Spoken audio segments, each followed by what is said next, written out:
A Werewolf Shifter Romance, written by Amelia Hart. Chapter 1. The Refusal. The kitchen of Castle Valthrin smelled of roasted venison and burnt sugar. Ilara kept her head down as she scrubbed at the copper pots, her hands red and raw from the scalding water. 6 years she had worked these kitchens, ever since her father Bryn fell defending the southern borders. 6 years of invisible servitude, of keeping her wolf quiet and her head low. It was safer that way. Omegas who drew attention rarely lasted long in the castle. "Girl," Cook Marta barked from across the stone kitchen. "Lord Steward wants you in the Great Hall. Now." Ilara's hands stilled in the water. Servants were never summoned to the Great Hall unless something had gone terribly wrong. Her mind raced through possible offenses. Had she broken something valuable? Overheard conversations she shouldn't have? "Move, child," Marta said, softer this time. Something that might have been pity flickered across her weathered face. Best not keep them waiting. Ilara dried her hands on her apron, removed it, and smoothed down her simple brown dress.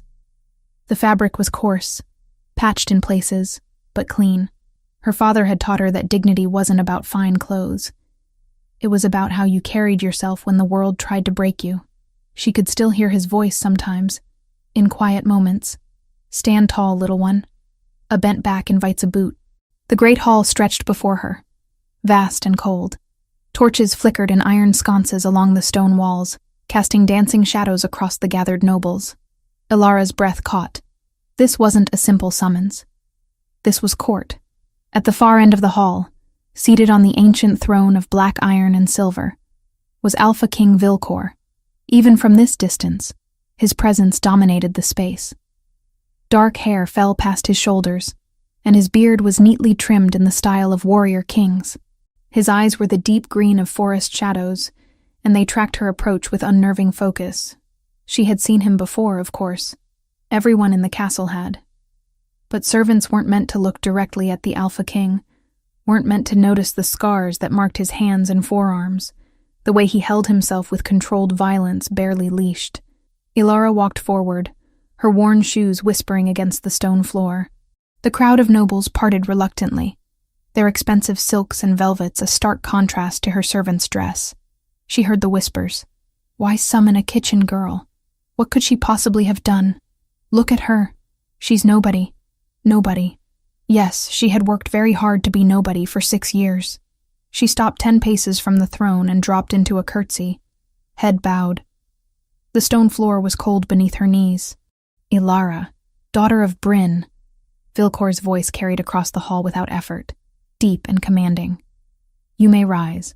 She stood, keeping her eyes appropriately lowered.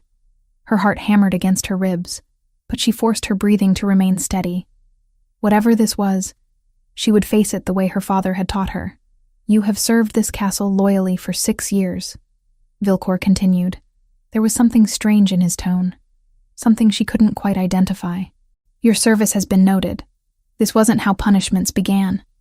Ilara's confusion must have shown on her face because she heard a few scattered chuckles from the nobles. "Lord Vorian," Vilcor said, and Ilara's blood turned to ice. "Step forward." The crowd shifted again, and there he was, Lord Vorian of the Northern Holdings, tall and broad-shouldered, his graying blonde hair catching the torchlight. He smiled at her, and it was the smile of a wolf who had cornered prey. She knew that smile, had seen it 3 years ago, on a summer evening during the Festival of the Twin Moons. The memory crashed over her, vivid and terrible. She had been gathering moonflower by the lake, the medicinal herb that grew only during festival nights. The voices had drawn her attention. A man and a woman, arguing in harsh whispers near the water's edge. "Please, Vorian, I'll be more careful, I swear it. You've embarrassed me for the last time, wife." Ilara had ducked behind a willow tree, barely breathing. She had watched through the trailing branches as Vorian grabbed his wife by the throat, watched as he forced her head under the water, watched as Lady Vorian's struggles grew weaker, then stopped. When it was over, Vorian had arranged her body carefully, making it look as though she had simply fallen in. Accidental drowning. A tragic loss. Ilara had remained frozen behind that tree for what felt like hours, clutching her basket of moonflowers so tightly the stems had cut into her palms. She had told no one. Who would believe a low-ranking Omega over a powerful lord? Who would protect her when Vorian inevitably discovered she had witnessed his crime? So she had buried it deep, that terrible knowledge, and made herself even more invisible than before. Now Vorian stood before the throne, and his cold blue eyes found hers. He knew she had seen. He had to know. Why else would he look at her with such vicious satisfaction? Lord Vorian has made a generous offer, Vilcor said, and Alara forced herself to focus on the Alpha King's words. He seeks a wife to manage his household, to bring stability to his northern lands. He has chosen you, Alara. The world seemed to tilt sideways. Chosen her? For marriage? It is an honor well above your station, Vilcor continued. This union will strengthen the bond between the crown and the northern territories. It serves the kingdom. Ilara's mind raced. This was why he wanted her. Not as a wife, but as a prisoner. She was the only witness to his crime, the only loose thread in his carefully woven lie. If she became his wife, she would be entirely under his control, isolated in his northern castle, far from anyone who might help her. And if she tried to speak the truth, a wife who accused her husband of murdering his previous wife would be dismissed as mad, jealous, or both. He would have her locked away, or worse. You are commanded to accept this proposal, Vilcor said, and there was something odd in his voice again. That strange note she couldn't place. Speak your answer, Alara. The hall fell silent. Every noble, every guard, every servant pressed against the walls to witness this unexpected drama. They all waited for her to do what she was supposed to do, to bow her head, to murmur her grateful acceptance, to seal her own fate. Alara thought of her father, thought of his calloused hands teaching her to hold a sword when she was barely tall enough to lift one, thought of his voice in the darkness. Courage isn't the absence of fear, little one. It's choosing dignity over survival. She had survived for 6 years by being invisible, by swallowing her voice, by accepting that the world was cruel, and survival meant submission. But her father hadn't raised her to survive. He had raised her to live. She lifted her chin and met Vilcor's green eyes directly. It was a breach of protocol that made several nobles gasp. You didn't look an Alpha King in the eyes. Not if you wanted to keep them. No, Alara said. Her voice was quiet, but it carried in the shocked silence. I refuse. The hall erupted. Nobles shouted their outrage. Guards stepped forward, hands moving to weapons. Vorian's face contorted with rage before he schooled it back to false confusion. But Alara kept her eyes on Vilcor. Something flickered across his face. Surprise? No, not surprise. Something else. Something that looked almost like satisfaction. You dare refuse a command from your Alpha King? Vilcor's voice cut through the chaos, silencing the hall instantly. I dare, Alara said. Her hands were shaking, but she kept them steady at her sides. I would rather die with dignity than live without it. The words hung in the air between them. She had just signed her own death warrant. Defiance of a direct royal command meant execution. Everyone in the hall knew it. Vorian stepped forward, his false concern a transparent mask. Your Majesty, the girl is clearly disturbed. Perhaps time in the dungeons to reconsider? Silence, Vilcor said, not looking away from Alara. She has made her choice clear. The Alpha King rose from his throne, and the movement was fluid, predatory. He descended the 3 steps to the main floor, his boots ringing against stone. The crowd parted before him as water before the prow of a ship. He stopped directly in front of Alara. Up close, he was even more imposing, tall enough that she had to tilt her head back to maintain eye contact. The scars on his hands were clearer now, old wounds from blade and claw.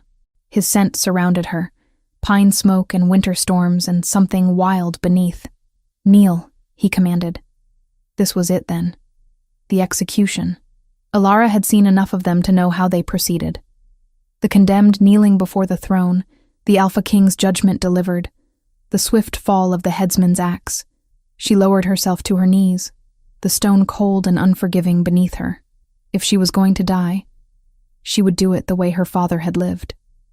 With courage, with honor. She looked up at Vilcor one last time. I'm ready. His eyes held hers for a long moment, and she could have sworn she saw something shift in those green depths.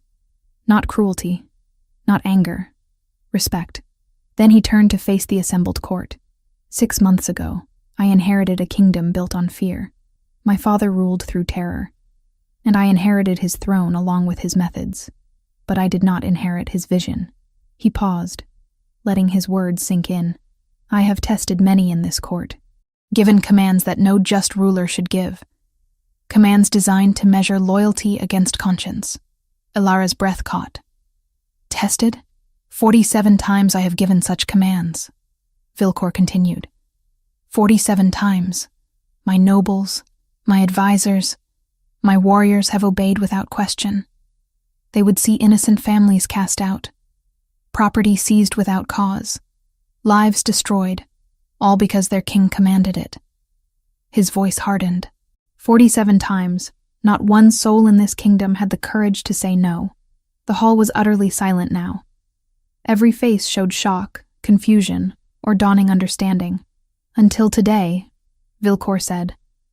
Until a kitchen servant, an Omega with no power and no protection, looked her king in the eye and chose death over injustice. He turned back to Ilara, still kneeling before him. His hand moved to his head, and he lifted the crown of black iron and silver from his own brow.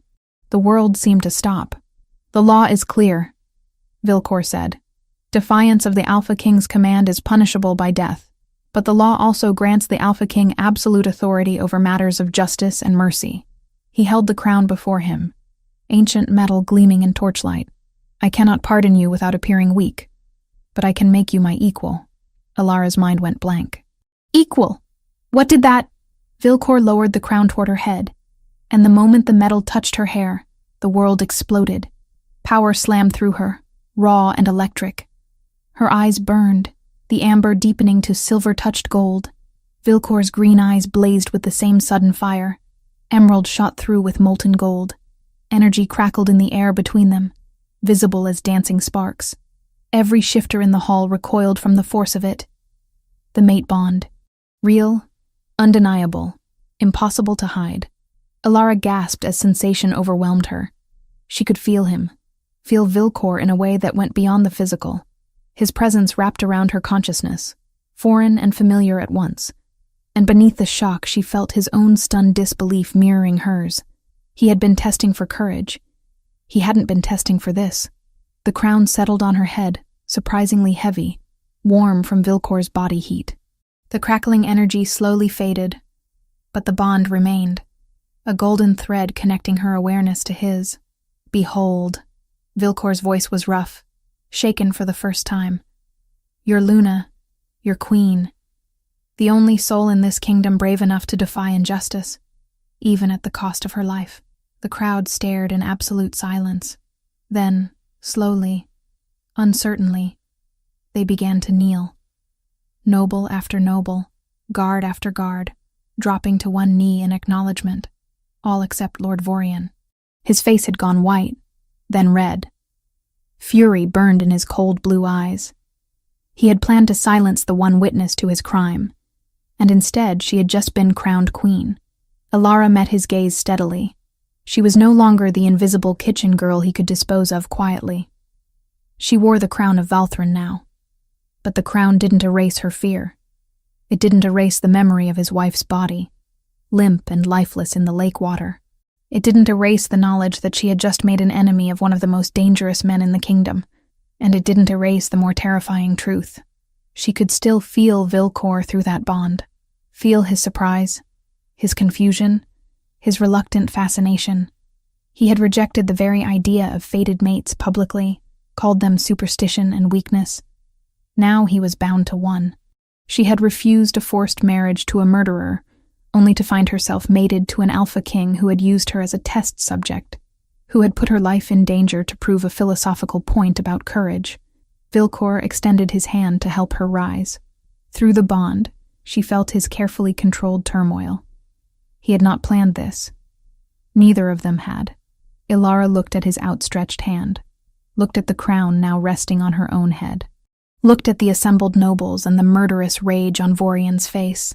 She had survived 6 years by being invisible, by staying silent, by accepting that the world was cruel, that Alara was dead. The woman who rose to her feet, ignoring Vilcor's offered hand, was someone different, someone who had said no to power and lived, someone who wore a crown and could feel the mate bond burning between her soul and a king she didn't trust, someone who had just declared war on a murderer without speaking a single word. The great hall erupted into controlled chaos as nobles processed this impossible turn of events. But Alara stood still, the crown heavy on her head, and thought of her father.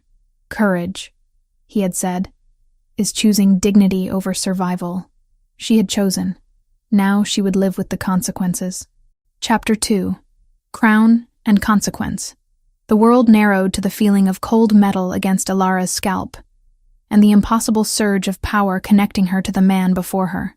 Through the golden thread of the mate bond, she felt Vilcor's shock mirror her own, felt the careful control he maintained even as his entire understanding of himself shattered. He had not planned this. The thought was clear as crystal through their connection, and somehow that made everything worse. The crowd remained frozen, uncertain how to react to what they had just witnessed. A mate bond manifesting before the entire court was rare under any circumstances. Between an alpha king and a kitchen servant? Unheard of. Vilcor's hand remained extended, steady despite the turmoil she could sense beneath his composed exterior. "Rise, my queen," he said, his deep voice carrying across the silent hall. Alara looked at his offered hand. Through the bond, she felt his expectation that she would take it, that she would play the role of grateful Omega elevated beyond her station. She stood on her own, ignoring his outstretched palm. The slight widening of his eyes was the only indication of surprise, but through the bond she felt something sharper. Not anger. Curiosity, perhaps, or challenge. "The Luna will require appropriate chambers," Vilcor announced, turning to address the still kneeling court. His hand dropped to his side. "Lord Steward, see to the preparations. The West Wing, overlooking the gardens." "The West Wing, Your Majesty?" The Lord Steward's voice squeaked slightly. "But those are the royal apartments, adjacent to your own chambers." Did I stutter? The temperature in the hall seemed to drop 10 degrees. The Lord Steward's head bowed lower. "Of course not, Your Majesty. At once." As the crowd began to rise, uncertain conversations breaking out in hushed whispers, Vorian finally moved. He approached the throne, his expression carefully neutral, but Alara could see the tension in his shoulders, the tightness around his eyes. "Your Majesty," he said, bowing with perfect form, "this is indeed a momentous occasion. The kingdom rejoices at your good fortune. Does it?" Vilcor's tone was mild, but there was steel beneath the silk. "You rejoice, Lord Vorian, at having your bride stolen away? I rejoice that she has found a station more suited to her. Unique qualities," Vorian replied smoothly. His gaze flicked to Alara, and she saw the promise there. This wasn't over. "Though I confess surprise at the revelation of a mate bond. One hears stories, of course, but to witness such a thing, stories often prove true," Vilcor said, "as do other things whispered in dark corners. Justice, for instance, tends to find its way to light eventually." Was that a threat? Alara couldn't tell if Vilcor knew about the murder or was simply making conversation. Through the bond, she felt his attention was entirely focused on Vorian, sharp and assessing. "Indeed," Vorian said carefully. "I look forward to serving you both with loyalty and dedication." He bowed again, deeper this time. "If you will excuse me, I should return to my holdings. Much to arrange." "By all means," Vilcor said. "Though I expect you to remain at court for the coronation ceremonies. A week hence, I think. Time enough to prepare properly." "A week?" Vorian's smile tightened fractionally. "Of course, Your Majesty. I am honored." As Vorian retreated through the crowd, Alara felt the weight of dozens of stares. The nobles were recovering from their shock, and she could practically see the calculations happening behind their eyes. Kitchen servant to queen in the span of minutes. Some looked resentful, others opportunistic. A few seemed genuinely curious. "Come," Vilcor said quietly, meant only for her ears. "We need to speak privately. I have nothing to say to you," Alara replied, keeping her voice equally low. Through the bond, she felt his flash of irritation quickly suppressed. "Nevertheless, we will speak, unless you prefer to have this conversation before the entire court." She met his green eyes, seeing the gold still flickering in their depths. The bond pulled at her, urging closeness, connection. She hated it. Hated that her body responded to his nearness, that some part of her wanted to trust him despite everything. "Lead the way, Your Majesty," she said coldly. If her tone bothered him, he didn't show it. He simply turned and began walking toward the great doors at the far end of the hall. The crowd parted instantly, nobles bowing and stepping back. Alara followed, acutely aware of her simple brown dress among their silks and velvets, of her rough hands and practical braid compared to their elegant coiffures. The crown sat heavy on her head, foreign and uncomfortable. They walked in silence through stone corridors lit by torches. Guards snapped to attention as they passed, eyes carefully forward. Servants pressed themselves against walls, heads bowed. Alara had been one of them just hours ago, invisible and ignored. Now they stared at the floor, but she could feel their attention like a physical weight. Vilcor led her to a set of carved wooden doors, which guards pulled open to reveal a study. Maps covered the walls, marked with territories and holdings. A large desk dominated one side, covered in parchments and sealed letters. Bookshelves lined another wall, filled with leather-bound volumes. He closed the door behind them, and suddenly the space felt much smaller. "You're angry," Vilcor said, moving to stand behind his desk. Not sitting, not yet. Maintaining the physical advantage of height. "Brilliant observation," Alara replied. "Did the bond tell you that, or did you deduce it yourself?" His jaw tightened. "I understand this is not what you expected." "Expected?" She laughed, sharp and bitter. "I expected to die. You put me in front of the entire court, let me believe I was being executed, all to prove some philosophical point about courage and justice. And now I'm bound to you for life because of some cosmic joke." "The bond is not a joke," Vilcor said quietly. "It is rare, precious." "It is a trap," Alara interrupted. "You rejected fated mates publicly, called them weakness and superstition. How convenient that your mate bond manifests the exact moment you need to justify not executing me." Through the bond, she felt his genuine offense at the accusation. "You think I planned this? That I somehow orchestrated the mate bond? I don't know what to think," Alara said. "I don't know you. I don't trust you. And now I'm connected to you in a way I can't undo. Forced into a role I never wanted. Wearing a crown I never asked for." Vilcor was quiet for a long moment. When he spoke again, his voice was measured. "Careful. You are right. You don't know me. But you should know this. I did not expect the bond. I was testing for courage, for integrity.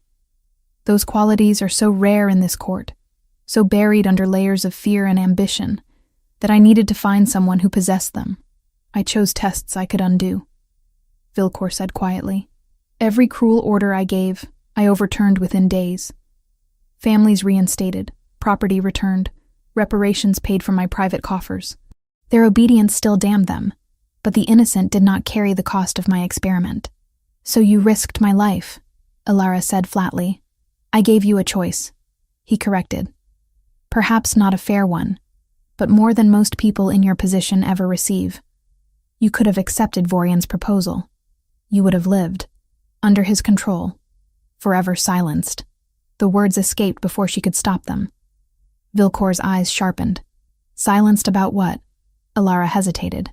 She had kept the secret for 3 years, had trained herself not to think about it, not to let any hint of knowledge show on her face. But Vorian was here at court, would remain here for a week, and she was no longer an invisible servant he could dispose of quietly. Through the bond, she felt Vilcor's intense focus, his mind working rapidly through possibilities. 3 years ago, she said slowly, during the festival of the twin moons, I was gathering moonflower by the lake. I saw Lord Vorian arguing with his wife. I saw him drown her. Vilcor's jaw tightened. I questioned the manner of her death, he admitted. The council swore it was an accident, and at the time I had no proof to challenge them. Your testimony doesn't create my suspicion, Ilara. It confirms the unease I've carried since that night, and when that same man suddenly asked for a kitchen servant he barely knew as a bride, he added, I knew something was rotten. I just didn't yet know what. The temperature in the room seemed to drop. Vilcor's hands, resting on the desk, curled into fists. Through the bond, she felt his rage, cold and controlled and absolutely lethal. You witnessed a murder, he said softly, and told no one. Who would have believed a kitchen servant over a powerful lord? Ilara met his gaze steadily. Who would have protected me when he came to silence the witness? I survived by being invisible, by keeping secrets, and Vorian knew you had seen. I think he suspected. Today's proposal confirmed it. He intended to marry me, isolate me in his northern holdings, and ensure I could never speak. Vilcor circled the desk, moving closer. Ilara held her ground, though the bond urged her to step forward, to close the distance between them.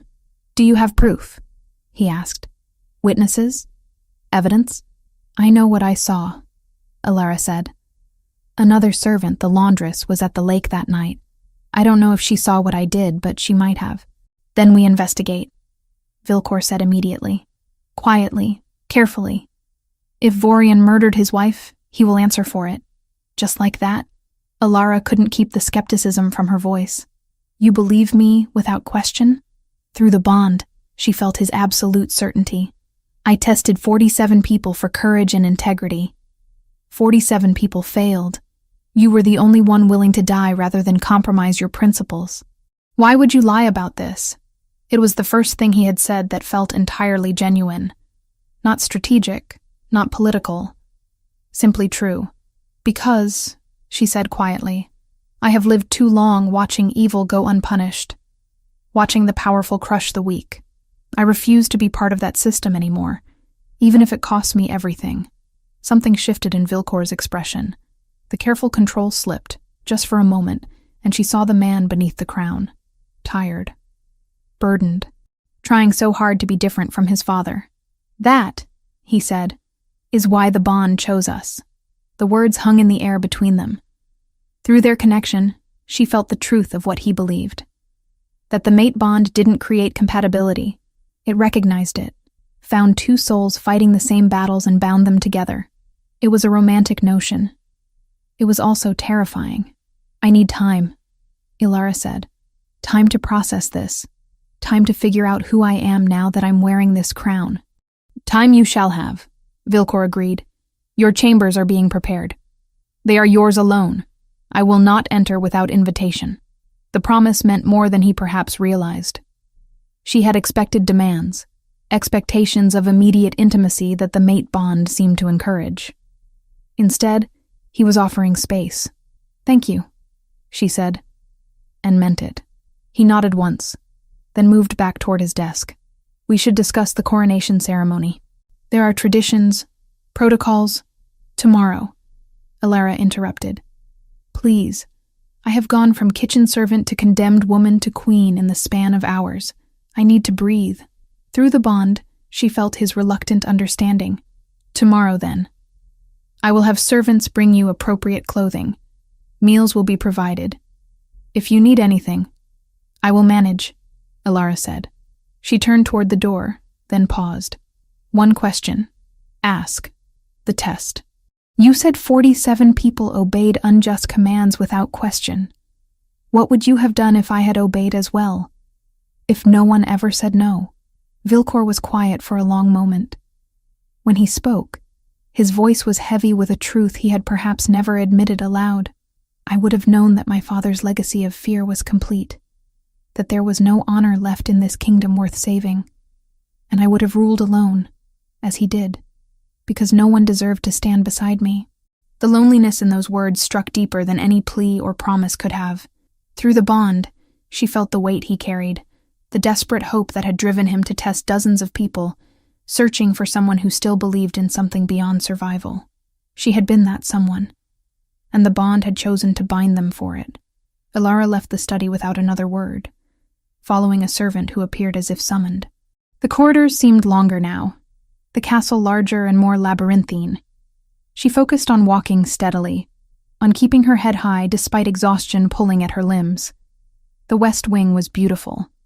Her chambers were larger than the entire quarters she had shared with 5 other kitchen servants. Tapestries covered stone walls, depicting forests and hunts and ancient battles. A massive bed dominated one wall, piled with furs and blankets. Windows overlooked gardens below, now shadowed in early evening. "Your dinner will be brought shortly, my lady," the servant said, curtsying low. "Is there anything else you require?" "No," Ilara said. "Thank you."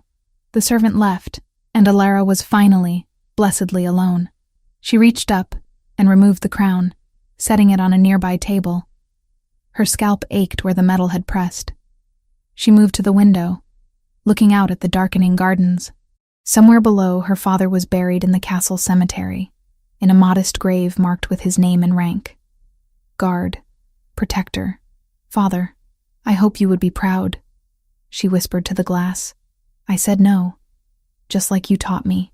Through the bond, distant but present, she felt Vilcor in his study, felt his focus as he worked through correspondence, his mind already planning investigations and strategies. He was thinking about Vorian, about justice, about how to prove a 3-year-old murder. He was thinking about protecting her.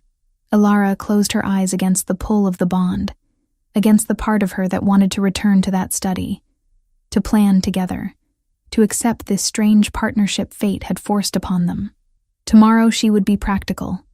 Tomorrow she would learn protocols and attend meetings and figure out how to be a queen. Tonight, she would simply survive having her entire world remade in a single day. Chapter 3. Nightmares and Truth. Sleep would not come. Ilara lay in the enormous bed, surrounded by furs and silks that felt foreign against her skin, and stared at the carved wooden ceiling above. The crown sat on the table across the room, catching moonlight through the window. An hour passed. Then 2. The exhaustion that had pulled at her earlier refused to translate into rest. Instead, a dull ache began building behind her temples, spreading down her neck and into her chest. Not quite pain, but pressure, wrongness, the mate bond, she realized. Demanding proximity she refused to give. She pressed her palm against her sternum, feeling her heartbeat irregular beneath. Through the bond, distant but present, she sensed Vilcor. Awake, like her. The same discomfort pulling at him. Good, she thought viciously. Let him suffer too. But the spite didn't ease the ache. By the time dawn light began creeping through the windows, painting the stone walls pale gold, Ilara felt hollow, nauseated. Her head throbbed with each pulse. A knock at the door made her flinch. "My lady?" A servant's voice, female and uncertain. "His Majesty requests your presence in the library. When you are ready, of course." Ilara pushed herself upright, swaying slightly as the headache intensified. "I will come shortly." The servant who had spoken the night before appeared with clothing. Simple by noble standards, but finer than anything Ilara had owned. A dress of deep blue wool, soft against her skin. The servant helped her dress and pin her hair in a style befitting a queen, though her hands remained rough and calloused beneath the finery. The library occupied the eastern tower, filled with books and scrolls and the smell of old parchment. Morning sun streamed through tall windows. Vilcor stood at a table covered in maps, his back to the door. He didn't turn when she entered, but through the bond she felt his awareness of her presence. The moment she crossed the threshold, the ache in her chest eased fractionally. "You didn't sleep," Vilcor said, still studying the maps. His voice was rough with exhaustion. "Neither did you. The bond makes separation uncomfortable." He finally turned to face her. Dark circles shadowed his eyes, making the green seem brighter by contrast. "It will worsen if we continue fighting it." "Then we fight it," Ilara said flatly. "I won't be forced into proximity because some cosmic force demands it." Something flickered across his face. Frustration, perhaps, or understanding. "As you wish. Though I would prefer my queen functional rather than collapsing from bond sickness. Your concern is touching." It's practical, Vilcor corrected. We have work to do.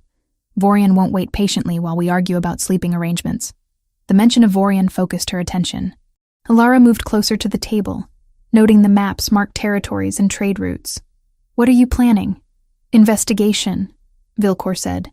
You witnessed a murder 3 years ago. If we can find evidence, proof beyond your word, we can move against him legally. He glanced at her. Tell me everything. Every detail you remember. So Alara did. She described the festival night, the moonflower growing by the lake's edge, the voices that had drawn her attention. She recounted the argument, the violence, the careful way Vorian had arranged his wife's body to suggest accident. Vilcor listened without interruption, his focus absolute. Through the bond, she felt his mind working rapidly, cataloging details and forming strategies. You said another servant might have been there, he prompted when she finished. The laundress. I saw her at the lake earlier that evening, washing linens in the shallows. I don't know if she witnessed the murder, but she would have been nearby. What's her name? Greta. She's elderly, works in the lower washrooms. Vilcor moved to the door and spoke quietly to the guard stationed outside. Within minutes, a nervous woman in her 60s was ushered into the library. Her hands twisted in her apron as she curtsied low. You sent for me, Your Majesty? 3 years ago, during the Festival of the Twin Moons, Vilcor said gently. You were at the lake. Do you remember that night? Greta's face went pale. Her eyes darted to Alara, then back to Vilcor. Your Majesty, I don't... You're not in trouble, Alara said, moving forward. The woman flinched slightly, and Alara realized she was now the queen. Her word carried weight, authority. Please. We need to know what you saw. I saw Lord Vorian, Greta whispered. With Lady Vorian. I was in the willows, finishing the linens. I heard them arguing. Tears began streaming down her weathered cheeks. I saw him push her under the water, saw him hold her there. And I did nothing. I was too afraid. You did nothing wrong, Vilcor said firmly. Fear of powerful men is not cowardice. It's survival. Will you testify to what you saw? Alara asked, formally, before the court. Greta's hands shook harder. He'll kill me. He won't touch you. Vilcor's voice carried absolute conviction. You have my word as Alpha King. Speak truth, and you will be protected. The woman looked between them, searching their faces. Finally, she nodded. I'll speak. That poor lady deserves justice. After Greta left, escorted by trusted guards to safe quarters, Vilcor returned to his maps. 2 witnesses. It's a start, but not conclusive. We need more. Physical evidence, if any remains. Testimony from others who knew the marriage was troubled. How do we find that without alerting Vorian? Alara asked. Carefully. Vilcor looked at her directly. This is why I needed someone I could trust. Someone who sees injustice and refuses to accept it. The court is full of people who will tell me what I want to hear, or what benefits them. You told me truth when it could have cost your life. You keep saying that, Alara said. But you barely know me. How can you trust me based on one moment of defiance? Because defiance under threat of death reveals character, Vilcor replied. Anyone can be brave when it's convenient. You chose principle over survival. That's not a decision made lightly or falsely. They worked through the morning, planning approaches and identifying potential witnesses. The headache that had plagued Alara faded as they remained in proximity, the bond settling into reluctant contentment. Around midday, Vilcor called for food. They ate in the library, continuing their discussion between bites of bread and cheese. Alara found herself grudgingly impressed by his methodical approach. He anticipated problems, planned contingencies, considered angles she hadn't thought to examine. Why did your father rule through fear? She asked suddenly, the question emerging before she could reconsider it. Vilcor stilled, bread halfway to his mouth. That's a complicated question. We have time. He set the bread down carefully. Through the bond, she felt his instinctive withdrawal, the walls rising. But then deliberately, he pushed past them. He believed fear created order, Vilcor said. Mercy was weakness. Compassion was vulnerability. He beat those lessons into me from childhood. Any hesitation, any moment of doubt, was punished severely. Alara remembered the scars on his hands and arms. He hurt you. He trained me, Vilcor corrected, though his tone was hollow. At least that's what he called it. Made me watch executions from age 6. Made me participate by 10. Anyone who questioned his rule disappeared. Anyone who showed weakness was crushed. And you survived by becoming what he wanted. I survived by learning to hide what I felt, Vilcor said. To separate duty from emotion. It's a skill that serves well in ruling. And a curse that makes connection nearly impossible. The vulnerability in his words surprised her. This was the Alpha King, the most powerful shifter in the kingdom, admitting isolation and damage. Is that why you rejected fated mates? Alara asked quietly. Because connection felt like weakness? Yes. The admission was simple, honest. I watched my father use my mother's devotion as a weapon against her. Watched the bond destroy her spirit over years. I swore I would never be vulnerable that way. Would never let anyone have that power over me. And now you're bound to someone you didn't choose. To someone who reminds me hourly that I don't control everything, Vilcor said, and something in his tone might have been wry humor. The universe has a sense of irony. Despite herself, Alara felt sympathy stirring. They were both trapped by the bond, both fighting against a fate neither wanted. But where she feared loss of autonomy, he feared vulnerability after a lifetime of armor. They returned to planning, but the atmosphere had shifted. The work continued into evening, until exhaustion made concentration difficult. Vilcor finally stood, stretching muscles gone stiff from hours of sitting. We should rest, he said. Continue this tomorrow. The prospect of another night fighting the bond's demands made Alara's chest tighten. But she nodded, maintaining her resolve. Sleep well, Vilcor said, and left the library. Alara returned to her chambers as darkness fell. She prepared for bed, dismissing the servants early. The ache in her chest returned almost immediately, worse than the previous night. She lay in the darkness, trying to breathe through the discomfort, telling herself it would pass. Hours crawled by. The pain sharpened, spreading through her ribs and into her limbs. Through the bond, she felt Vilcor's matching discomfort, felt him fighting sleep as she was. Then, around midnight, something changed. Vilcor's presence through the bond spiked with sudden distress. Not physical pain, but terror. Raw and overwhelming. Alara sat up, heart racing. Something was wrong. She left her chambers, bare feet silent on cold stone. Guards snapped to attention as she passed, but she ignored them. The bond pulled her forward, guiding her through corridors she barely knew. She stopped at a heavy wooden door. Vilcor's chambers. Through the wood, she heard sounds, harsh breathing, a low sound that might have been a groan or a whimper. Alara pushed the door open. Vilcor lay in his bed, tangled in sheets, his body rigid with tension. His eyes were closed but moving rapidly beneath the lids. Dreaming, but not peacefully. His hands clenched and unclenched, and his breathing came in ragged gasps. Through the bond, she felt the nightmare.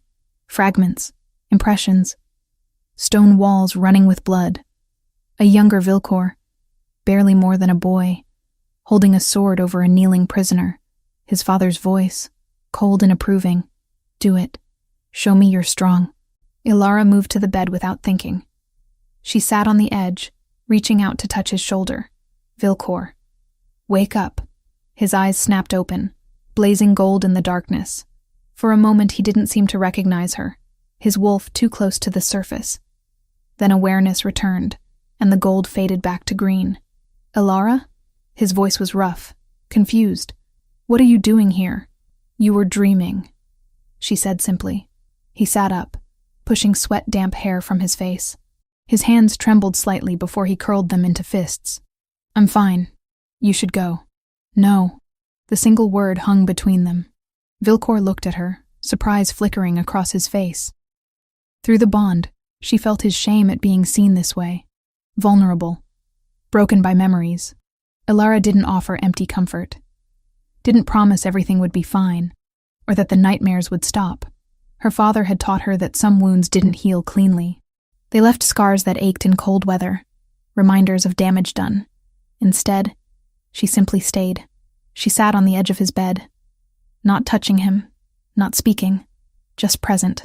Slowly, Vilcor's breathing steadied. The rigid tension in his shoulders eased. He didn't ask her to leave again. They sat in silence as minutes stretched. The bond, which had been pulling painfully all night, finally settled into something almost peaceful. The ache in Alara's chest faded completely. "My father made me execute my first prisoner when I was 12, Vilcor said suddenly, quietly. "A man accused of stealing bread. I hesitated, and my father beat me in front of the entire court, then made me do it anyway." Alara said nothing. There were no words adequate to that kind of horror. "I dream about them sometimes," he continued.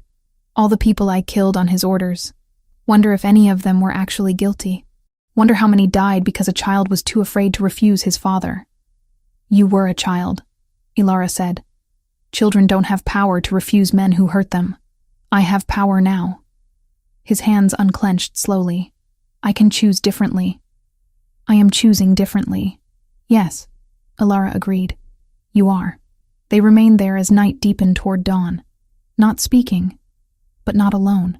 Two people bound by fate, both carrying damage, both trying to be better than what broke them. Eventually, exhaustion won. Alara found herself drowsing against the headboard, and Vilcor's breathing evened into sleep. For the first time since the bond manifested, rest came easily. When dawnlight woke her hours later, she found herself lying beside him, both still fully clothed and carefully not touching. The bond hummed contentment between them, satisfied finally by simple proximity. Vilcor's eyes opened, meeting hers. Neither spoke. They both understood what had shifted during the night. Not acceptance of the bond, not forgiveness for the circumstances that created it, but perhaps the beginning of something real beneath the magic and politics. Two damaged people choosing, however reluctantly, to trust. Chapter 4. Steel and Silence. The training yard was empty when Alara arrived at dawn. Mist clung to the packed earth, softening the edges of the weapons rack and the wooden posts used for sword practice. She had dressed in the simplest gown she could find, though even that felt restrictive compared to her old servant's clothes. Vilcor was already there, stripped to shirt sleeves despite the morning chill. Two practice swords lay on a nearby bench, their blunted edges dulled by years of use. "You came," he said, not quite managing to hide his surprise. "You commanded it," Alara replied. "Besides, I'd rather learn to defend myself than wait for the next assassination attempt with only prayers for protection." He picked up one of the swords and tossed it to her. She caught it awkwardly, the weight unfamiliar in her hands, heavier than she remembered from childhood lessons with her father. "Your grip is wrong," Vilcor said, moving behind her. His hands covered hers, adjusting her fingers on the leather-wrapped hilt. The bond hummed contentedly at the contact, and Alara gritted her teeth against the pleasant warmth spreading through her chest. "Relax your shoulders," he continued. "You're holding all the tension there. It will tire you faster than any fight. Maybe I prefer to be tense around men who nearly had me executed," she said. "Fair," he said, stepping back. "But it will still get you killed." They moved through basic forms, defensive stances, footwork, how to pivot without losing balance. Alara's body remembered fragments of her father's lessons, muscle memory stirring beneath years of kitchen work. But she was clumsy at first, too aware of Vilcor watching, of the bond pulling at her attention. "Again," he said when she stumbled. "Lead with your left foot. Balance through your center." She tried. Failed. Tried again. Sweat began to dampen her hairline despite the cool air. "Better," Vilcor said after a time. "You're remembering." "My father taught me," Alara said between breaths. "He said even a girl should know how to hold a blade. A wise man," Vilcor said quietly. Then he attacked. Not with full force, but fast enough that she barely raised her sword in time. The impact jarred her arms, sending shock waves through her shoulders. She stumbled back. "What?" He pressed forward, not giving her time to think. "Strike," parry, advance.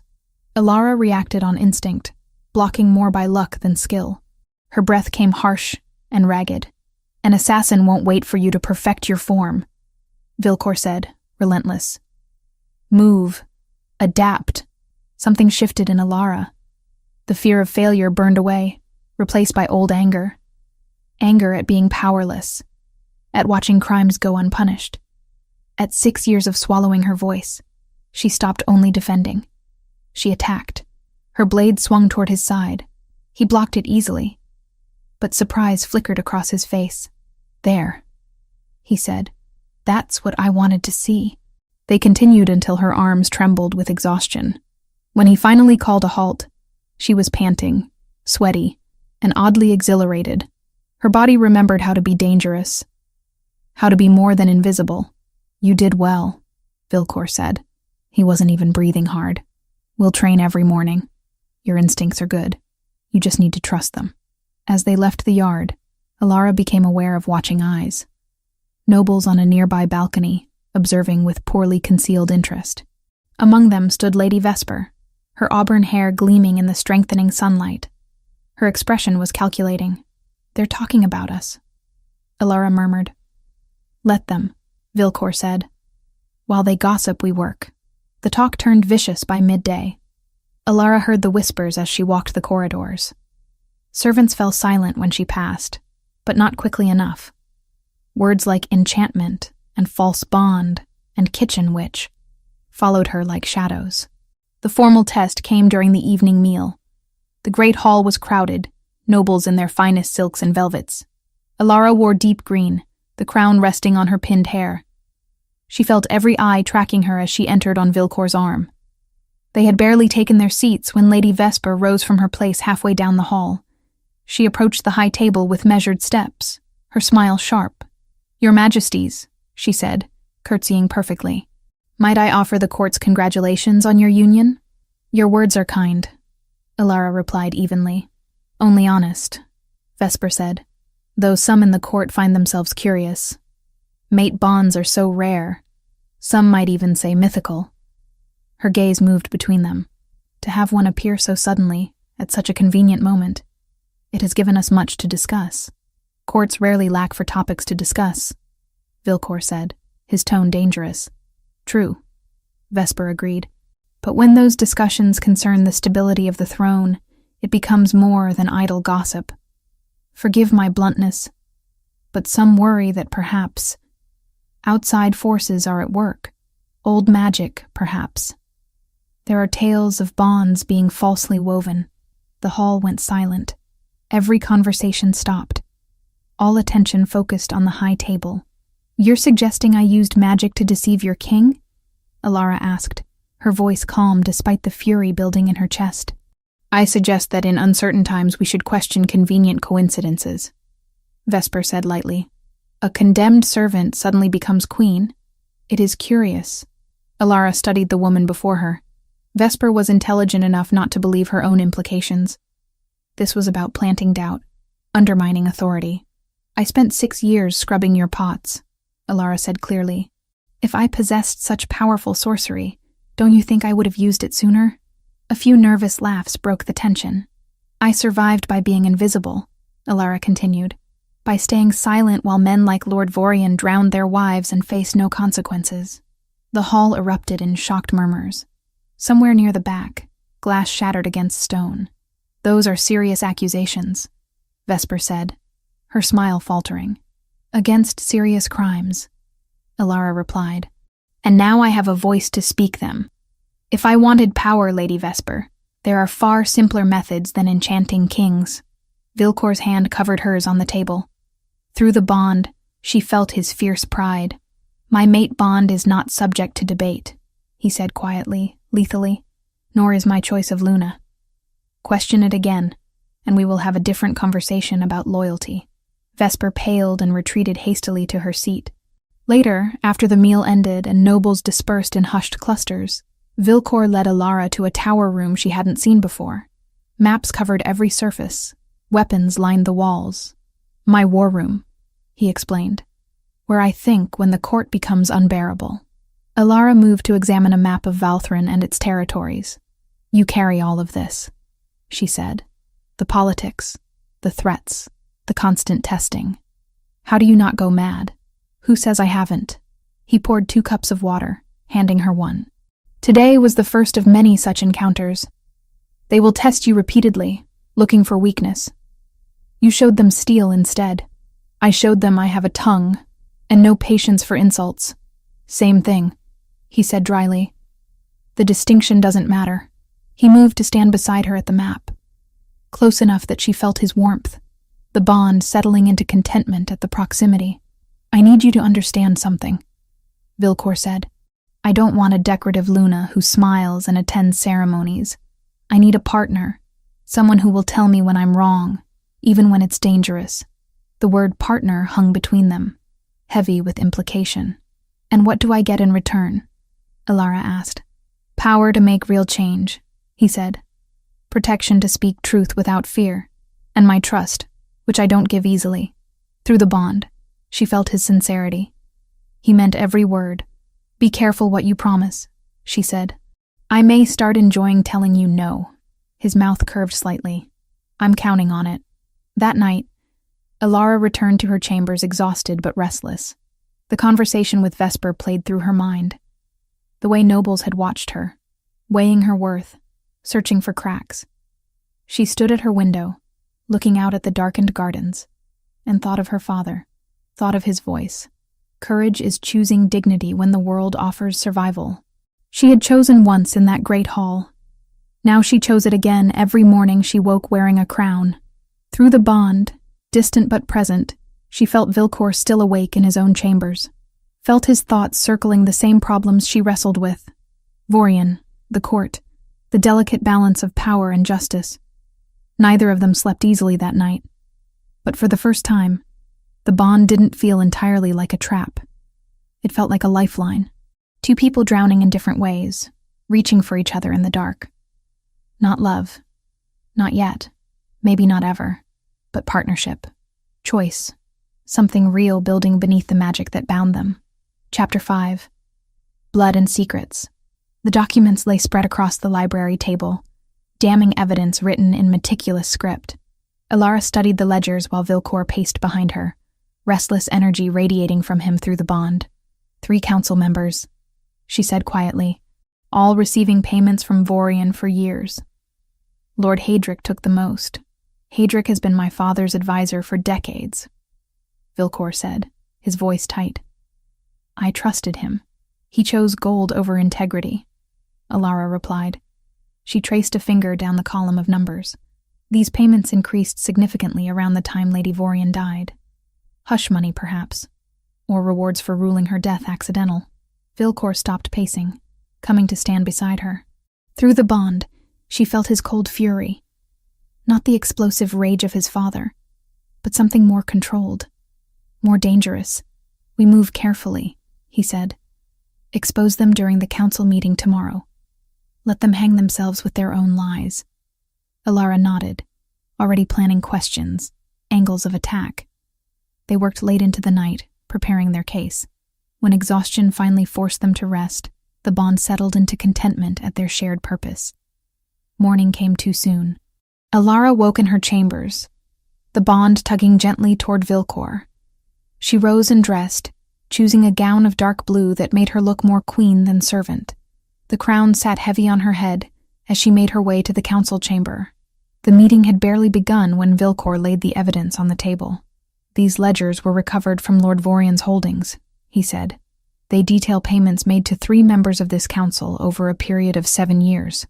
Hadric's face went white. The other 2 implicated councillors froze. "Your Majesty," Hadric began. "Surely there is some mistake." "No mistake," Alara cut in. "The payments increased dramatically 3 years ago. The same month Lady Vorian drowned. The same month you ruled her death an accident without proper investigation. This is outrageous," one of the other councillors sputtered. "We are being accused based on forged documents." "Are they forged?" Vilcor asked softly. "Or are they evidence of corruption that has rotted this court for years?" The interrogation continued, methodical and brutal. By midday, All three had confessed under the weight of evidence. They were stripped of titles and taken to the dungeons to await trial. That left the real problem. Vorian himself. He'll know we're coming for him, Alara said as they left the council chamber. Those were his men. His allies. He'll move against us before we can move against him. Let him try, Vilcor said. But through the bond, she felt his worry. The attack came 2 days later, during Alara's morning ride through the royal woods. She had taken to riding early, before the castle fully woke. It was a moment of peace, of freedom from watching eyes and political games. 2 guards accompanied her, both handpicked by Vilcor for their loyalty. They were a mile from the castle when masked figures emerged from the trees. "Protect the queen!" one guard shouted, drawing his sword. The attack was swift and brutal. The masked men moved with trained efficiency, overwhelming the guards within moments. Alara tried to shift, to call on her wolf, but pain exploded in her shoulder. She looked down to see a dart protruding from her flesh, the feathers marking it as tipped with wolfsbane. Her vision swam. The world tilted sideways as the poison worked through her system, blocking her connection to her wolf. Strong hands caught her before she hit the ground. "Take her to the tower," a voice said, muffled by cloth, but familiar somehow. "Move quickly before the alarm is raised." Darkness claimed her. When Alara woke, she was in a circular stone room. Morning light filtered through arrow slits high in the walls. Her hands were bound with rough rope, her shoulder throbbing where the dart had struck. The wolfsbane still coursed through her veins, making her feel hollow and weak. A door opened. Lord Vorian entered, removing his mask now that concealment was pointless. His cold blue eyes studied her with satisfaction. "Good," he said. "You're awake. We have much to discuss." "Let me guess," Alara said, forcing her voice steady despite the fear clawing at her throat. "You plan to kill me and blame bandits. Neat, tidy, no witnesses. Eventually," Vorian agreed. "But first your mate will receive certain demands. Territory, power, a formal pardon for past crimes. He will agree to all of it, or you die. Either way, I win. If he agrees, I gain power and you live under my control. If he refuses, you die and he appears weak for sacrificing his fated mate. You underestimate him," Alara said. "Do I?" Vorian moved closer, crouching to her eye level. "I've spent years building networks, buying loyalty, positioning myself. Your king is young, idealistic, still clinging to notions of justice and fairness. He will break trying to save you." Alara studied him, noting the confidence, the arrogance. She needed to keep him talking, to buy time, and she needed information. "You're very proud of your networks," she said. "All those years of planning. Tell me, did you plan to murder your wife from the beginning? Or was that an impulse?" His hand cracked across her face before she saw it coming. Her head snapped to the side, blood filling her mouth. "Don't speak of her," Vorian said, voice low and dangerous. "Why not?" Alara spat blood onto the stone floor. "Ashamed? You should be. She was innocent. She was weak," Vorian corrected. "Constantly weeping, constantly questioning my decisions. She would have destroyed everything I built. So you drowned her and called it an accident." Alara watched his face carefully. That must have taken practice. Planning. How did you learn to kill so efficiently? Or was she not your first? His expression shifted, pride warring with caution. "You want to know about killing? I've been perfecting the art since before you were born, girl. Your precious king's father, the great Alpha King, didn't die of natural causes. I poisoned him slowly over months. Made it look like illness. No one suspected. There it was. The confession she needed. But she needed him to believe she was helpless. Not a threat. Impressive," she said, letting fear color her voice. "You've thought of everything." "I have," Vorian agreed, his arrogance returning. "Which is why you will stay here until your king kneels. This tower is abandoned, forgotten. No one will find you." He left, locking the heavy door behind him. Alara waited until his footsteps faded completely before she moved. The rope binding her wrists had been tied hastily. She twisted her hands, ignoring the burn as rough fibers cut into her skin. The wolfsbane made her weak, but her human strength remained. She found a sharp edge on the stone wall and began sawing the rope against it. Hours passed. The wolfsbane slowly weakened in her system, though not fast enough. Her wrists bled from the effort, but the rope finally gave way. She stood on shaking legs, assessing her prison. The tower was old, truly abandoned as Vorian claimed.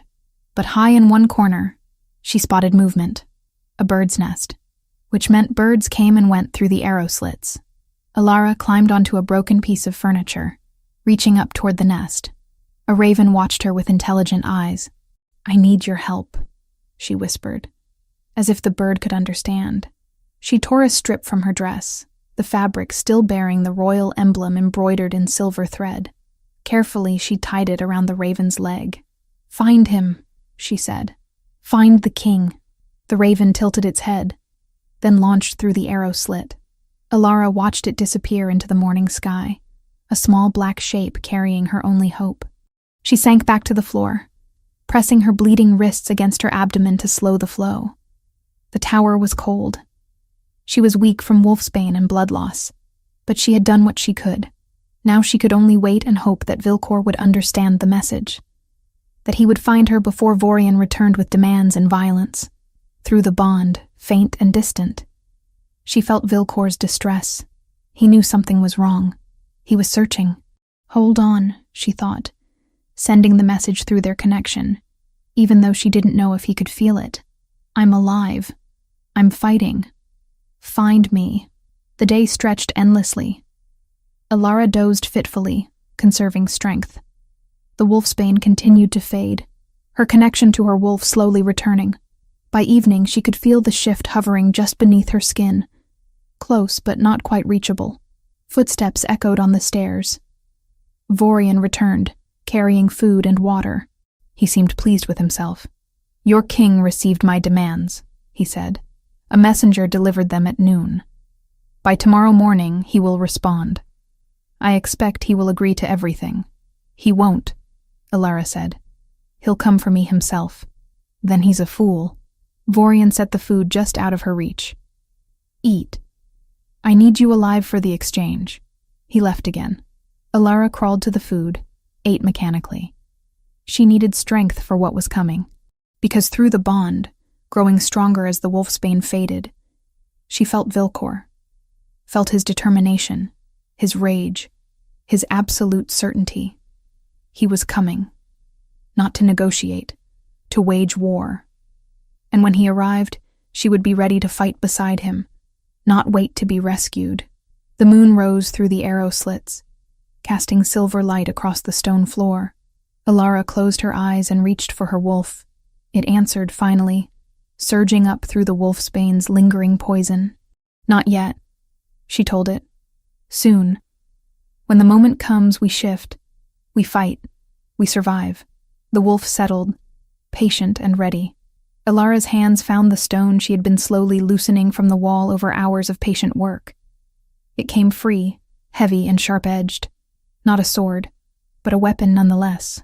She waited in the darkness, listening for footsteps, feeling Vilcor's presence through the bond growing closer. The rescue was coming, but she wouldn't wait passively to be saved. She would meet them halfway, blood and stone and fury. Tomorrow, one way or another. This ended. Chapter 6. Blood and Fire. The raven reached Vilcor at dawn, its wings ragged from hard flight. The strip of fabric tied to its leg bore the Luna's silver embroidery, unmistakable proof that Alara lived and fought.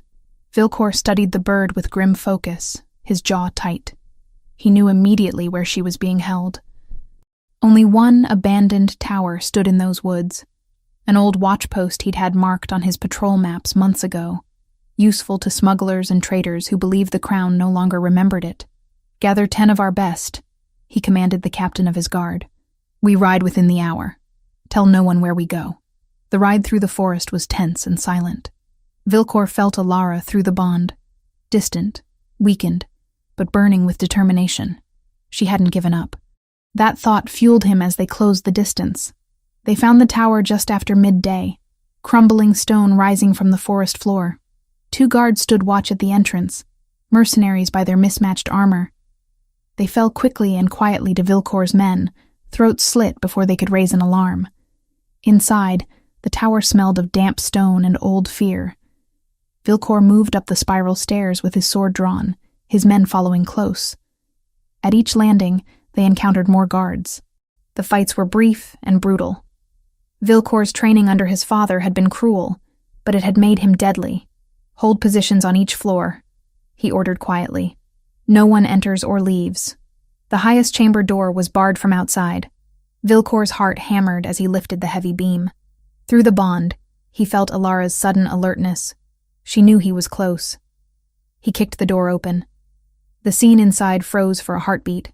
Alara stood near the far wall, her dress torn and bloodied, wrists raw from rope burns. In her hand she clutched a jagged piece of stone, her stance defensive but exhausted. Vorian stood between them, a knife glinting in his hand. Then everything exploded into motion. Vorian lunged at Alara.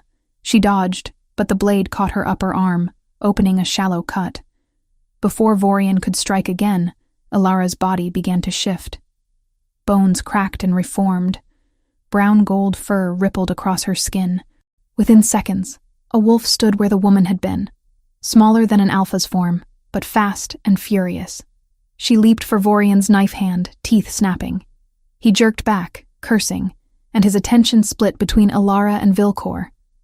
That split second was all Vilcor needed. He closed the distance, sword raised. Steel met steel as Vorian barely blocked the strike. The older lord was skilled, decades of survival teaching efficiency and cruelty. But Vilcor fought with something Vorian had never possessed, purpose beyond self-preservation. Their blades clashed in a deadly dance. Vorian pressed toward the door, trying to escape. Vilcor cut off the angle, forcing him back toward the center of the room. A mercenary burst through the doorway behind Vilcor, sword raised to strike at the king's unprotected back. Ilara's wolf form slammed into the man's legs. He went down hard, skull cracking against stone. She stood over him, snarling, then turned her attention back to Vorian. 2 against 1, Vorian panted, circling. "How noble. You speak of nobility?" Vilcor's voice was cold. "You murdered your wife. You poisoned my father. You built your power on corpses and lies." Vorian's eyes widened fractionally. "She told you about the old king. Clever girl. Too clever for her own good." He feinted left, then drove his blade toward Vilcor's side. The Alpha King twisted, the knife scoring across his ribs but missing anything vital. He brought his sword down in a brutal arc. Vorian blocked, but the force drove him back against the wall. "Yield," Vilcor commanded. "Face justice for your crimes." "Justice?" Vorian laughed, the sound harsh and bitter. "There is no justice. Only power and those too weak to seize it." He lunged one final time, putting all his strength behind the blade aimed at Vilcor's heart. The Alpha King sidestepped, grabbed Vorian's wrist, and slammed it against the stone wall. Bones cracked audibly. The knife clattered to the floor. Vilcor's sword pressed against Vorian's throat. One thrust would end it. End the threat, the corruption, the years of hidden crimes. His father would have done it without hesitation. Would have called it strength, efficiency, justice. Through the bond, he felt Alara's presence. Not words, but emotion. Steadiness. Trust. A reminder of who he had chosen to be. "No," Vilcor said quietly. He lowered the sword fractionally, just enough to wound pride but not flesh. "You will stand trial. You will face the people you've wronged. And they will decide your fate." Vorian spat in his face. "You're weak, just like your mother." The words were designed to provoke, to make Vilcor lose control. He felt the rage spike hot in his chest, the old training screaming at him to strike, to punish defiance with death. Instead, he smiled coldly. "My mother was the strongest person I ever knew. She survived my father for 20 years and still found ways to show kindness. You wouldn't understand strength if it cut your throat." He nodded to his guards. "Bind him. Carefully. If he tries anything, break his legs, but keep him breathing." As they hauled Vorian away, Vilcor finally allowed himself to turn fully toward Alara. She had shifted back to human form, crouched naked and shivering against the wall. He stripped off his cloak and wrapped it around her shoulders, careful of her injuries. "You came," she whispered. "Always," he replied. His hands trembled slightly as he checked her wounds, the cut on her arm, rope burns on her wrists, bruises darkening along her ribs. "Can you walk?" "I can fight," she said, attempting a smile. Walking should be manageable. He helped her stand, supporting her weight as they made their way down the spiral stairs. His men had secured every floor, the servants and remaining mercenaries bound and ready for transport. The rescued servants wept when they saw Alara alive, some reaching out to touch her cloak as if she were a miracle. Outside, horses waited. Vilcor lifted Alara onto his own mount, then swung up behind her. She leaned back against his chest, exhaustion finally claiming her now that the immediate danger had passed. The ride back to the castle was slower than the outward journey. Vilcor held Alara carefully, one arm wrapped around her waist to keep her steady. Through the bond, he felt her drifting in and out of awareness, the wolfsbane still working its way out of her system. "You escaped on your own," he said quietly as they rode. "The tower, the bonds. You freed yourself before I arrived. I sent you a message," she murmured. "The raven found you?" "It did. Clever. My father taught me to think, not just obey." Her voice was fading, sleep pulling at her. "Said thinking kept you alive longer than any sword. He was right." Vilcor pressed his cheek briefly against her hair. "Sleep. I have you." She did, trusting him with the vulnerability of unconsciousness in a way she never had before. Through the bond, he felt the shift. Not acceptance of their situation, not forgiveness for how it began, but a grudging acknowledgement that they were stronger together than apart. By the time they reached the castle, word had spread. Servants lined the courtyard, nobles gathered on balconies, guards stood at attention. All eyes tracked the Alpha King carrying his Luna, bloodied but alive. Healers rushed forward. Vilcor relinquished Alara only reluctantly, watching as they carried her toward the medical chambers. Lady Maera appeared at his elbow. "The council is assembled, Your Majesty, and Vorian's remaining allies are fleeing the castle." "Let them run," Vilcor said. "We know who they are now. We'll deal with them after the trial." He followed the healers, ignoring protocol and propriety. When they tried to bar him from the healing room, he simply looked at them until they stepped aside. He would not leave Alara alone and vulnerable. Not after everything. The healers worked efficiently, cleaning wounds and applying poultices. The wolfsbane had mostly left her system, but exhaustion and blood loss had taken their toll. When they finally finished and withdrew, Vilcor pulled a chair to her bedside and sat.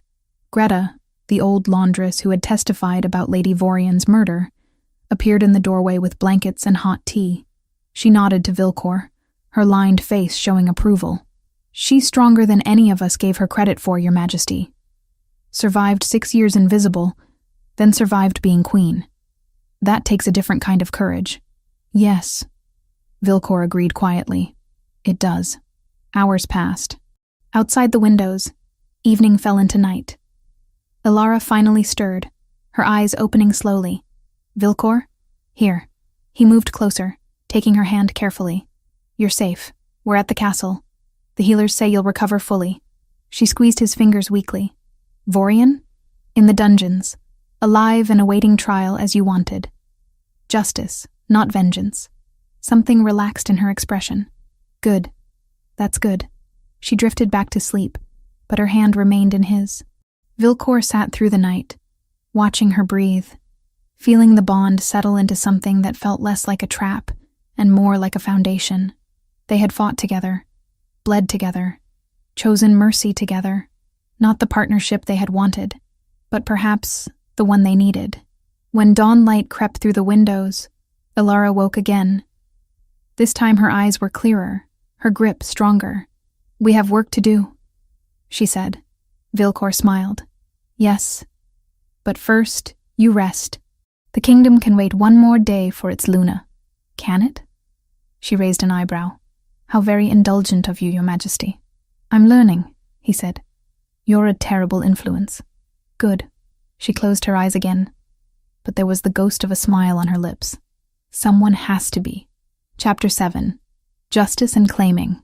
3 days after the rescue, Alara stood before a mirror in her chambers, studying the woman reflected there. The cuts on her arm had scabbed over, the rope burns on her wrists fading to pink, but it was the look in her eyes that had changed most. Harder than before, more certain. She had stared death in the face and survived. That left marks deeper than any blade. A knock at the door interrupted her thoughts. Vilcor entered at her invitation, dressed formally in black and silver. The trial would begin within the hour. "Are you ready?" he asked. "To watch justice finally served?" Alara adjusted the crown on her head, the weight familiar now. "I've been ready for 3 years." They walked together through corridors lined with nobles and servants, all heading toward the great courtyard where the trial would take place. Vilcor had insisted on holding it outdoors, in full view of anyone who wished to attend. Transparency, he called it. Accountability. The courtyard had been transformed. A raised platform held chairs for the jury. 6 shifters representing different ranks and territories. 2 regional alphas, 2 betas from merchant families, 2 omegas chosen by lot. Unprecedented in Valthrin's history. Beside them sat the witnesses. Greta, her weathered face solemn, and several servants who had worked in Vorian's household over the years. The crowd was enormous. Citizens packed every available space, climbing walls and hanging from windows for a better view. The air buzzed with anticipation. Vorian was led in chains to a wooden dock before the platform. His expensive clothes had been replaced with simple prisoner's gray, but his cold blue eyes remained defiant. When he saw Alara, his lip curled in contempt. Vilcor took his place not as judge, but as prosecutor. Another innovation. "This trial," he announced, his voice carrying across the courtyard, "concerns the murders of Lady Vorian and my father, the former Alpha King, as well as conspiracy to commit treason. I present evidence, but the jury alone will determine guilt and sentence." Murmurs rippled through the crowd. Kings did not surrender power so easily, but Vilcor had made his choice clear. He would not be his father. The evidence was presented methodically, the ledgers showing payments to corrupted counselors, the testimony of Greta, who described in painful detail what she had witnessed at the lake, another servant from Vorian's household who spoke of how Lady Vorian had feared her husband, how she had confided her terror to the kitchen staff in the weeks before her death. Through it all, Vorian sat stone-faced. He offered no defense, no explanations. His silence was its own kind of arrogance. Then Alara was called to testify. She climbed the platform steps, feeling every eye upon her. She had been a kitchen servant 3 weeks ago. Now she spoke before the entire kingdom. "I was gathering moonflower by the lake during the festival of the twin moons," she began, her voice steady. "I saw Lord Vorian arguing with his wife. I watched him force her head beneath the water and hold her there until she stopped struggling. Why did you not come forward?" One of the alpha jurors asked. "Because I was nobody," Alara replied simply. "A low-ranking omega with no protection, no power. Who would have believed me over a powerful lord? I stayed silent to survive." "And the accusation regarding the former Alpha King?" the same juror pressed. "While imprisoned in the tower, I provoked Lord Vorian into revealing his crimes. He confessed to poisoning the former king slowly over months, making it appear as natural illness. He was proud of it. Vorian finally spoke, his voice dripping scorn. "The desperate lies of a woman who used sorcery to seduce a king. You expect this court to believe her word over mine?" "I expect this court to weigh evidence, not rank," Alara replied. "The ledgers prove your corruption. The witnesses confirm Lady Vorian's fear, and your own actions, kidnapping the Luna, attempting to blackmail the king, speak to your guilt better than any testimony." The jury deliberated for 2 hours, while the crowd waited in tense silence. When they emerged, the head juror, an alpha from the eastern forests, stood to deliver the verdict. "On the charge of murdering Lady Vorian, we find the accused guilty. On the charge of poisoning the former Alpha King, we find the accused guilty. On the charge of treason, we find the accused guilty." The courtyard erupted in shouts, some of approval, others of shock. The head juror raised his hand for silence. "The sentence is death by beheading. to be carried out at dawn tomorrow. May the gods have mercy on your corrupted soul." Vorian was led away, his face finally showing fear. Alara watched him go, feeling no satisfaction. Justice wasn't supposed to feel triumphant. It was supposed to feel necessary. As the crowd dispersed, Vilcor found her. "You spoke well. I spoke truth," she corrected. "It shouldn't be remarkable, but in this court, I suppose it is." He smiled faintly. "You're changing that. One truth at a time." That evening, Vilcor summoned his council to announce the reforms that would follow the trial. 3 seats had opened with the arrest of the corrupt members. He filled them with Lady Mayra, Commander Eldon, and a young beta scholar known for integrity.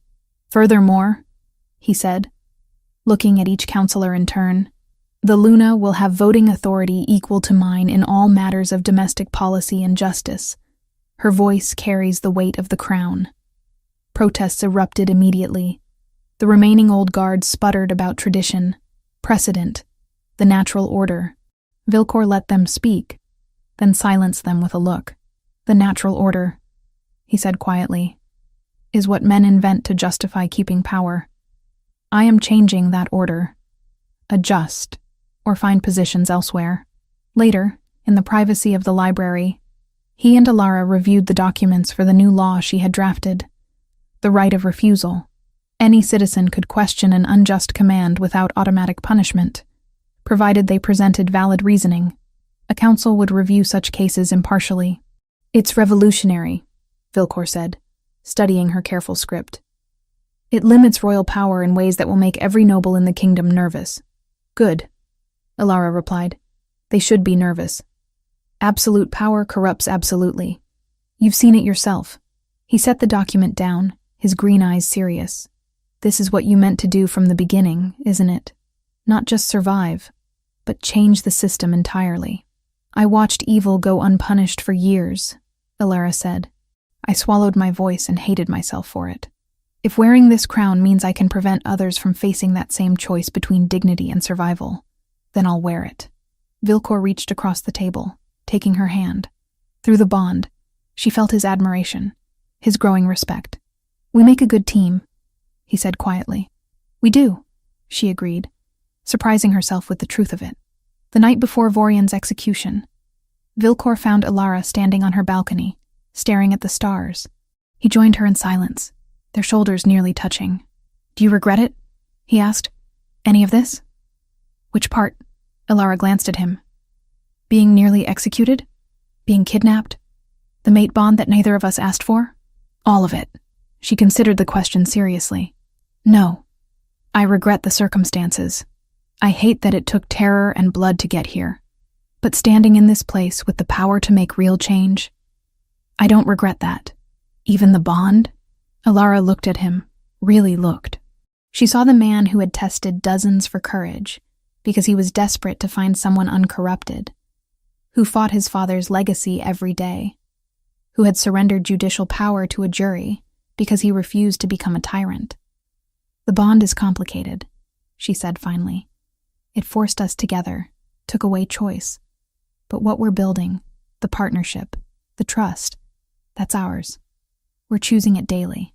Vilcor's expression softened. "I never wanted a mate, thought it was weakness. And now I think I was afraid of needing anyone." He turned to face her fully. "But you make me better. You challenge every lazy assumption, every inherited cruelty. You see what this kingdom could be instead of what it is." "That sounds suspiciously like affection," Alara said, a hint of teasing in her voice. "Perhaps it is." He reached up, tucking a loose strand of hair behind her ear. The gesture was tender, unhurried. "Alara, I need to ask something of you. Formally. Ask." The mate bonding ceremony should have happened already. Tradition dictates it occurs within days of the bond manifesting. But given everything, he paused. "I want to do it properly.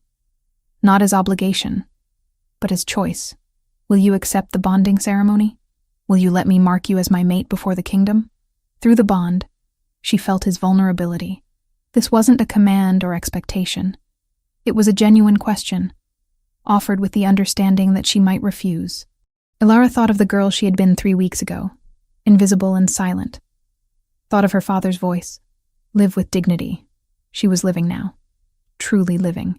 Yes, she said. But on one condition. Name it. I mark you first. She met his eyes steadily. Tradition says the Alpha marks the Omega, claiming them. But we are equals. I claim you just as you claim me. Vilcor's smile was brilliant, transforming his usually stern face. Deal. 3 nights later, under the full moon, the courtyard filled again. This time for celebration instead of judgment. Torches lined the space, casting flickering light over the assembled crowd. Musicians played ancient songs of bonding and union. Ilara wore a gown of midnight blue that seemed to capture starlight. The crown rested on her elaborately braided hair. Vilcor stood beside her in black and silver, the king's circlet on his brow. The high priest spoke the traditional words, but Ilara barely heard them. Her focus was on Vilcor, on the bond humming between them, on the choice they were making before their people. When the priest finished, Vilcor turned to Ilara. I ask for your consent before all assembled. Will you accept my mark, my protection, my partnership? I will, Ilara said clearly. If you accept mine. Surprise rippled through the crowd. This wasn't traditional.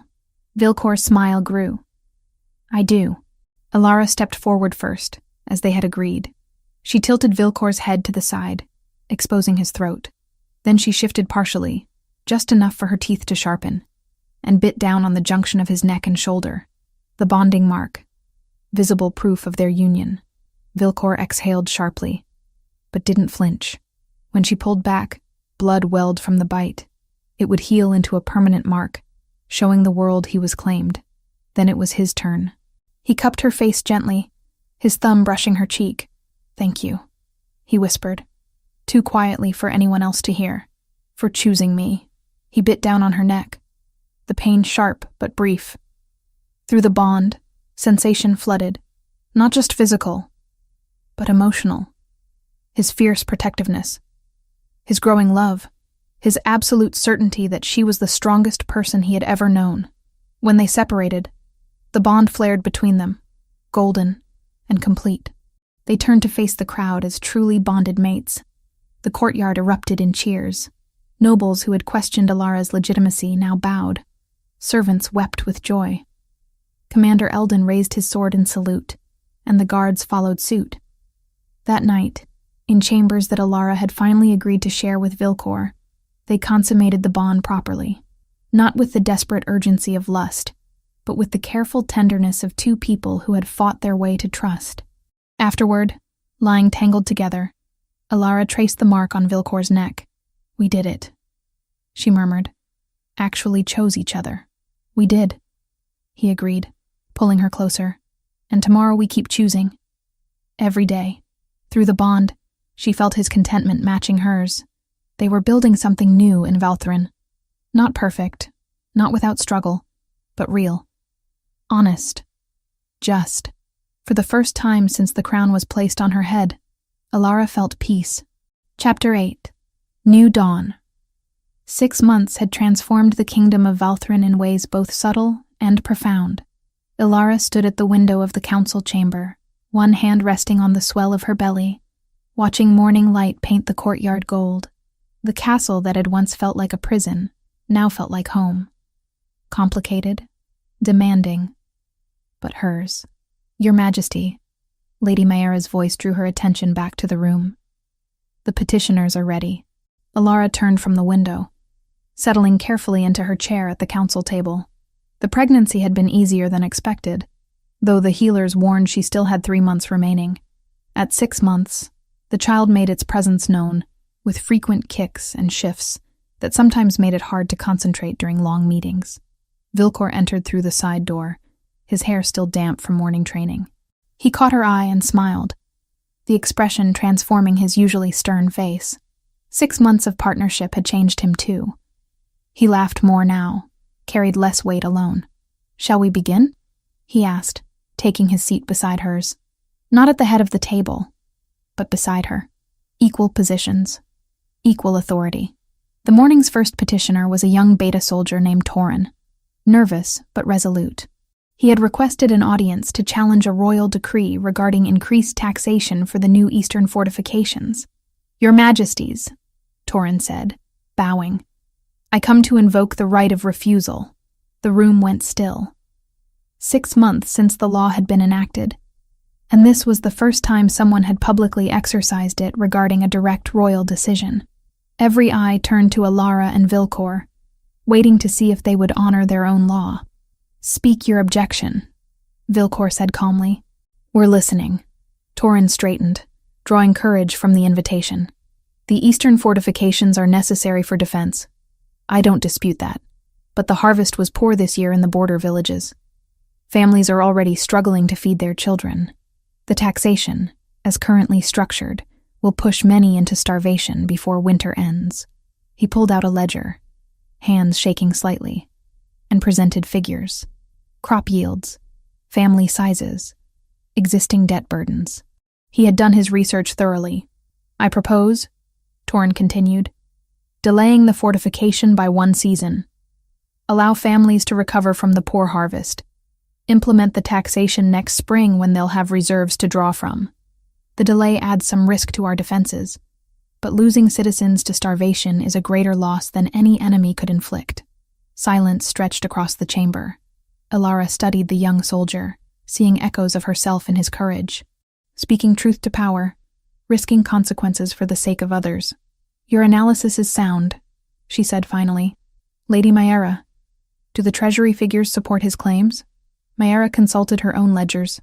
"They do, Your Majesty. The eastern villages reported yields at 60% of normal. The taxation as currently scheduled would indeed create severe hardship." Vilcor leaned back in his chair, considering. Through the bond, Alara felt his thought process, weighing defense needs against citizen welfare, pride against wisdom. "Soldier Torrin," he said at last, "you've done more thorough research than some of my paid advisors. Your proposal is accepted. The fortifications will be delayed 1 season, and taxation adjusted accordingly." Relief flooded Torrin's face. "Thank you, Your Majesty. Both of you. Thank you," Vilcor corrected, "for having the courage to speak up. This is exactly what the right of refusal was designed for, ensuring leaders consider all perspectives, especially those from people living the reality of our decisions." As Torrin left, the other counselors exchanged glances. Some looked impressed, others uncomfortable. The old guard still struggled with the idea of their power being questioned, but it was working. The law was working. After the council session ended, Alara made her way through the castle gardens. The autumn air was crisp, leaves turning gold and red. She walked the path slowly, her hand on her belly, feeling the child move within. She found the memorial garden she had commissioned 3 months ago. Simple stone markers honored those who had died in service to the kingdom, including common soldiers often forgotten by history. At the center stood a larger stone bearing her father's name: Bryn, Guard, and Protector. Alara knelt carefully before it, the baby protesting the position with a sharp kick. She smiled and adjusted. "Hello, Father," she said quietly. "I visit when I can. The baby makes it harder to kneel these days, but I wanted to tell you, we're doing it. Building the kingdom you would have wanted, where dignity matters more than rank, where courage is valued over obedience." She traced his name carved in stone. "I wish you could meet your grandchild, could see what I've become. Not just a queen, but someone trying to do right by the people. Just like you taught me." The wind rustled through the garden, carrying the scent of late-blooming flowers. Alara felt peace settle over her, something she hadn't expected to find in this place. "I hope you're proud," she whispered. Footsteps approached. Vilcor joined her, lowering himself to sit on the stone bench nearby. He had given her space for these visits, understanding she needed time alone with her father's memory. "How was your meeting with the Eastern Alphas?" she asked. "Productive. They've agreed to support the new judicial reforms." He studied her. "Are you well? The baby?" "Both fine. Just saying hello to Father." She stood slowly, accepting Vilcor's offered hand.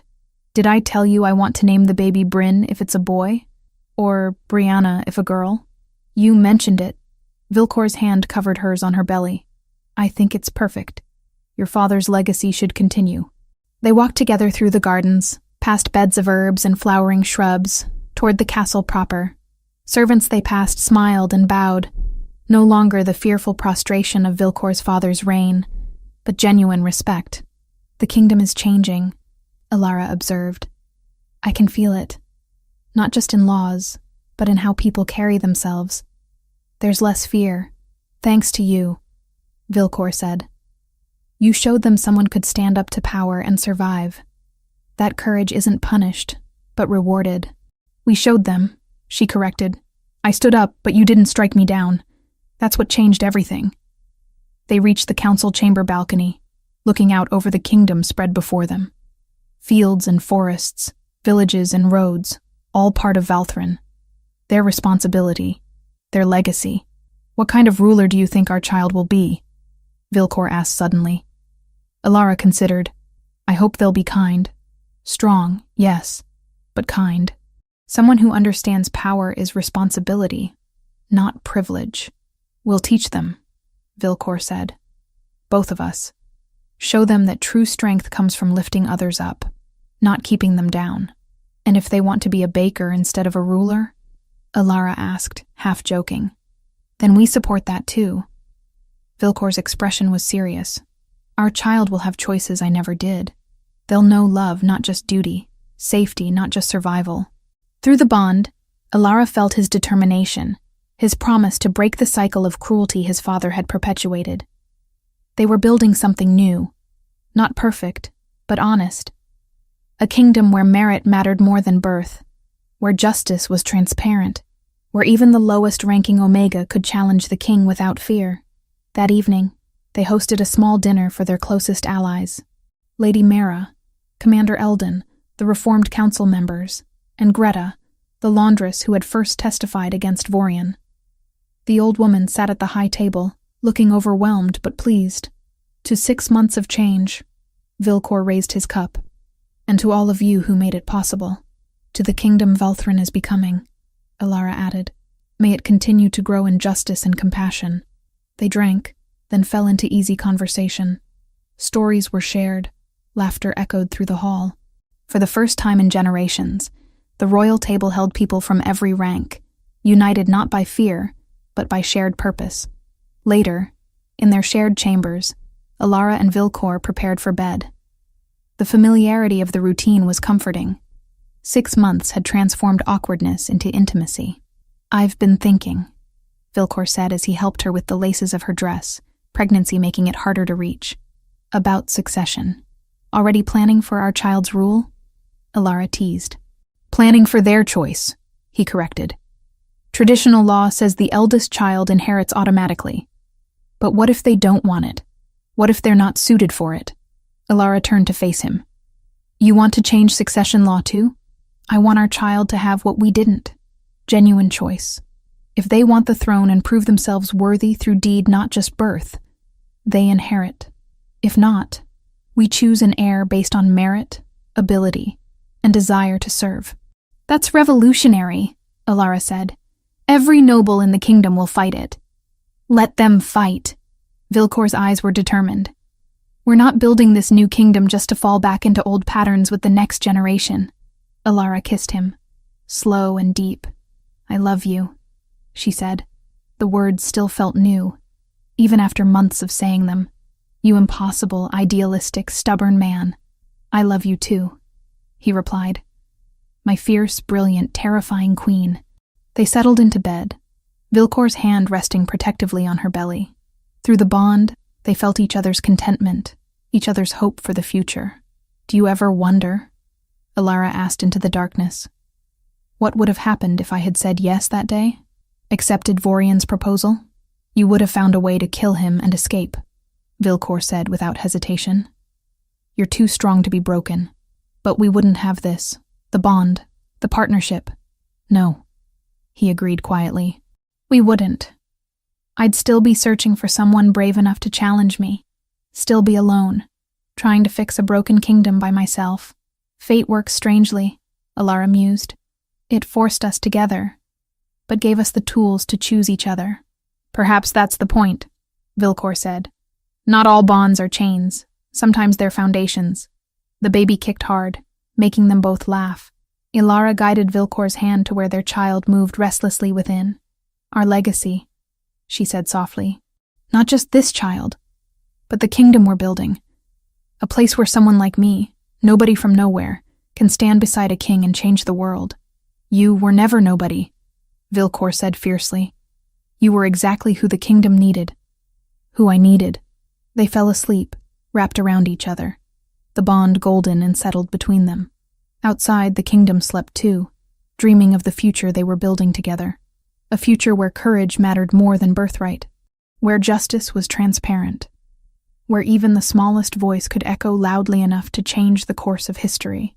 In the morning, there would be more work, more challenges, more nobles resisting change, and citizens learning to speak up. But tonight, they rested. The king who learned to share power, the queen who refused to be silenced, and the child they would raise together, heir to a kingdom transformed by the courage of two people who chose dignity over survival, and chose each other, every single day. The end.